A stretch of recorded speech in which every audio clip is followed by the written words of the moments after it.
how Red Sox fans are supposed to process everything happening with this team right now. One minute it feels like maybe we are finally starting to stabilize after the chaos from the beginning of the season. Then suddenly, two completely different stories come out that make you realize this thing might be way more serious than we thought. Because now it is not just about losing games anymore. It is about decisions. Big decisions. The kind of decisions that can completely change the direction of a season and maybe even the next few years of Red Sox baseball. And honestly, that is what makes this whole moment feel so uncomfortable as a fan. You have got one situation involving players that were supposed to help this team compete right now, but instead have become part of the reason this season keeps slipping away.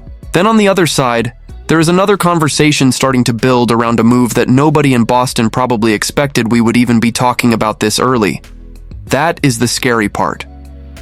Because when those kinds of discussions start happening in May, it tells you the front office might already be looking at this team differently behind closed doors, and I think every Red Sox fan can feel it. The frustration, the uncertainty, the feeling that this team is standing at a crossroads right now. Like the next few weeks could decide whether Boston fights its way back into this season or starts heading towards something much bigger and way more dramatic. And trust me, one of these rumors especially could completely divide this fan base if it becomes real. So before we get into all of it, if you love talking Red Sox every single day with people who genuinely care about this team, hit that like button and subscribe to Red Sox Today. This channel is still brand new. We are pushing toward our first 3,000 subscribers. Honestly, it would be awesome to have the real diehard Sox fans here with us from the very beginning. The first thing we need to talk about is just how desperate things have gotten for this roster. Because firing Alex Cora was supposed to create some kind of spark. That was the move that told everybody inside the organization, enough is enough. But here we are, 17-24, still buried in last place in the AL East, still struggling to score runs consistently, still looking like a team with major holes all over the roster. And that is why this conversation around roster cuts and possible moves suddenly feels very real. The article that came out basically said, the Red Sox cannot save this season just by changing managers. They need to start making hard decisions on players who simply are not producing right now. Honestly, some of these names are going to make fans uncomfortable. Let us start with Isiah Kiner-Falefa. This one has been frustrating basically since the offseason. The Red Sox gave IKF $6 million to come in and be a utility guy and platoon option, mainly alongside Marcelo Mayer at second base. Nobody expected him to become an all-star here, but the production has been almost non-existent. He is hitting just .205 with a .244 on-base percentage, and literally every single one of his 8 hits this season has been a single. No power, no impact, nothing changing games offensively. And what makes it even worse is the one thing he was supposedly here to help with, hitting lefties, has not happened either. He has actually been worse against left-handed pitching this season. That is why people are already talking about alternatives like Nate Eaton or Christian Campbell getting opportunities instead. At this point, can you really argue against that? Because the Red Sox do not have the luxury of waiting around anymore, hoping veteran role players suddenly wake up offensively. Then you look at Ryan Watson, and this is another situation where the numbers are just brutal. Boston took a chance on him after finding success before with Rule 5 pickups like Justin Slatton. But Watson just has not looked capable of handling major league innings consistently. A 6.46 ERA through 15 appearances tells the story pretty clearly. He has given up multiple runs in 5 separate outings already, and lately it feels like every time he comes into a game, there is tension immediately. And the bigger issue here is timing. Garrett Crochet is expected back soon. Brayan Bello could move into more of a bullpen role when that happens. Danny Coulombe is getting closer too. Suddenly the bullpen crunch becomes real. And if the Red Sox are deciding between upside arms like Connolly Early or Peyton Toll versus continuing to carry Ryan Watson, that decision feels pretty obvious. And honestly, this next name might hurt the most for a lot of fans. Greg Weissert. Because this guy was genuinely important for Boston over the last couple seasons. A .297 ERA across 134 appearances in 2024 and 2025 made him one of the more reliable bullpen arms on the roster. Fans trusted him.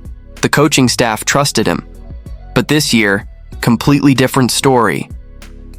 A .528 ERA. Struggling in leverage spots. the coaching staff has basically already stopped using him in important moments. He has not recorded a hold in over a month. That tells you everything you need to know about where his standing is right now internally. And with guys like Tyler Samaniego, Giovanni Moran, and Zach Kelly pitching better overall, the Red Sox are reaching a point where they may have no choice but to send Weissert down to AAA just to make room when Crochet and Coulombe return. But now we need to talk about the name that is really setting fans off right now. Jarren Duran. And man, this is where things get emotional. Because Red Sox fans know how talented Duran is. We have seen the energy, the speed, the explosiveness, the moments where he looks like a guy who can completely change games by himself. That is why Boston refused to move him during all those off-season trade rumors. But the production this year has been impossible to ignore. He is hitting just .189 with a .247 OBP, only 4 home runs, 18 RBIs, and under interim manager Chad Tracy, things honestly have not improved much at all. Under Tracy, Duran is hitting .175 with a .580 OPS, and over his last 6 games, he has gone 3 for 25. That is not a slump anymore. That is a major problem. And what makes this situation even more complicated is the roster construction behind the scenes. Roman Anthony is coming. Everybody knows it. The Red Sox already have an outfield logjam. Wilyer Abreu needs at-bats. Ceddanne Rafaela needs at-bats. Masataka Yoshida still exists in this situation too. There are only so many spots available. So now the question becomes, if Jarren Duran still has value because of his talent, speed, age, and affordable years of club control, do the Red Sox seriously start considering moving him before his value drops even lower? That is the kind of conversation that changes a franchise direction fast, because if Boston starts moving guys like Duran, that tells you this front office may already be thinking bigger than just trying to survive this season. And honestly, that feeling gets even stronger when you hear the next rumor starting to build around one of the biggest names on this roster right now. And that brings us to the second story. Honestly, this one feels like the kind of rumor that starts small and suddenly turns into something massive if the Red Sox keep hovering under 500. Because now there is already trade buzz involving Sonny Gray. Yeah, Sonny Gray. And when you first hear it, part of you immediately wants to reject it. Because despite everything that has gone wrong this season, Gray has actually been one of the stabilizing pieces in this rotation. He is sitting with a .354 ERA through 6 starts, and there have been games where he has looked exactly like the veteran presence this team desperately needed. But this is where things get complicated. Patrick Mooney and Sahadev Sharma from The Athletic connected Gray to the Chicago Cubs as a possible trade target before the 2026 deadline. The reasoning behind it honestly makes more sense than some fans probably want to admit. Gray has that massive $30 million mutual option for 2027. And let us be real. Mutual options almost never get picked up, especially when you are talking about a pitcher who will be 37 years old next season. So now executives around baseball are already starting to look at Boston and wondering whether Craig Breslow could eventually decide to flip Gray while his value is still high. And this is where the Cubs connection gets really interesting. Chicago has been searching for rotation help, and according to the report, they could potentially build a package around younger talent. Names like Matt Shaw were mentioned. Kevin Alcantara was mentioned too. Nico Herner was brought up, although he is apparently no longer available. And from Boston's perspective, you can see why people are even entertaining the conversation. Because the Red Sox suddenly have this wave of young pitching coming. Peyton Tolle is generating excitement everywhere right now. Connolly Early is another arm people inside the organization are extremely high on. Garrett Crochet is expected back. Brayan Bello still factors heavily into the future. There is real belief that Boston's next competitive core could be built around this younger pitching group. So naturally, some people are asking the uncomfortable question. Does it make more sense to maximize Sonny Gray's value now instead of risking losing him later for almost nothing? But honestly, this is where I think a lot of people are going way too far, way too early. Because despite this ugly start, the Red Sox are not dead yet. That is the part people keep ignoring. The American League has been a mess this season. There are only 4 teams above 500 right now. Boston is still only about 2 games out of a wild card spot despite all the chaos. Despite the managerial firing, despite the offensive inconsistency, despite the bullpen problems, despite everything. And that completely changes the conversation. Because if you are Craig Breslow, how do you justify blowing up pieces of the roster in May when this team is still technically right in the playoff race? That is why I do not think Boston wants to become sellers right now.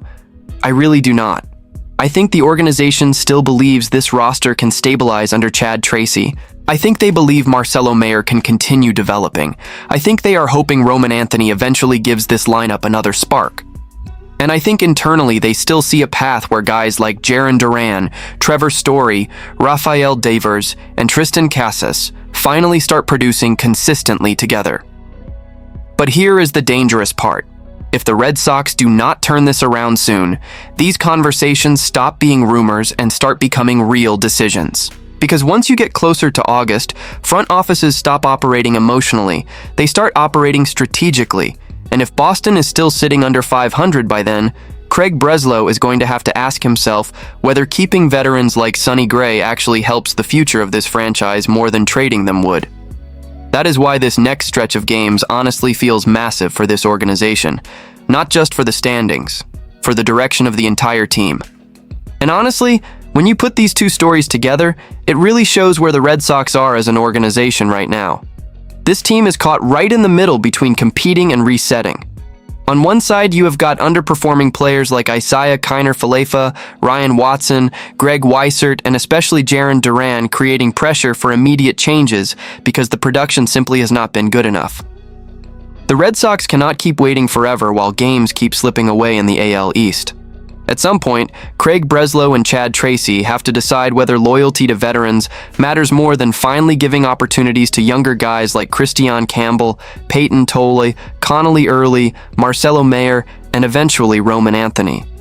And on the other side, you have got rumors already forming around someone like Sonny Gray, which tells you rival teams are watching Boston closely right now.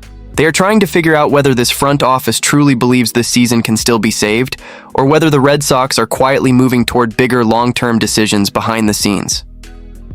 That is what makes this moment feel so important. Because the next few weeks are probably going to define the identity of this team. If the Red Sox start winning consistently, suddenly all this trade talk disappears. Sonny Gray stays. Jarren Duran gets time to recover. The bullpen stabilizes when Garrett Crochet and Danny Coulombe come back. Maybe Marcelo Mayer keeps growing. Maybe Rafael Devers catches fire. Maybe this team finally starts looking like the roster fans thought they were getting before the season started. But if the losses continue, then everything changes. Then the front office has to start thinking about value, contracts, roster balance, future windows, prospect timelines, payroll flexibility, all the things fans hate hearing about in May because it means the season may already be slipping away. And honestly, as a Red Sox fan, that is the hardest part about all of this. Because this roster still feels talented enough to compete. It really does. There are too many good players here for this team to look this bad for this long. But baseball does not care about potential. At some point, you either win games or the pressure starts swallowing the season whole. And right now, Boston is dangerously close to that point. Still, there is also part of me that feels like this team has one last run in them before things truly fall apart. Maybe that is optimism. Maybe that is just being a Red Sox fan. But with the American League still wide open, I do not think this clubhouse is ready to quit yet. Now, I want to hear from you guys. Do you think the Red Sox should actually move on from players like Jarren Duran, Greg Weissert, or Isiah Kiner-Falefa? And what about Sonny Gray? Would you trade him if the Red Sox are still under 500 near the deadline, or do you keep pushing for the playoffs no matter what? Drop your thoughts down in the comments because I honestly think this is one of the biggest debates Red Sox fans are going to have all season. And if you enjoyed the video, make sure to like and subscribe to Red Sox Today. We are still a brand new channel trying to build an awesome community of real Red Sox fans, and we are pushing toward our first 3,000 subscribers. So if you have been watching and enjoying the content, come be part of this thing with us from the beginning.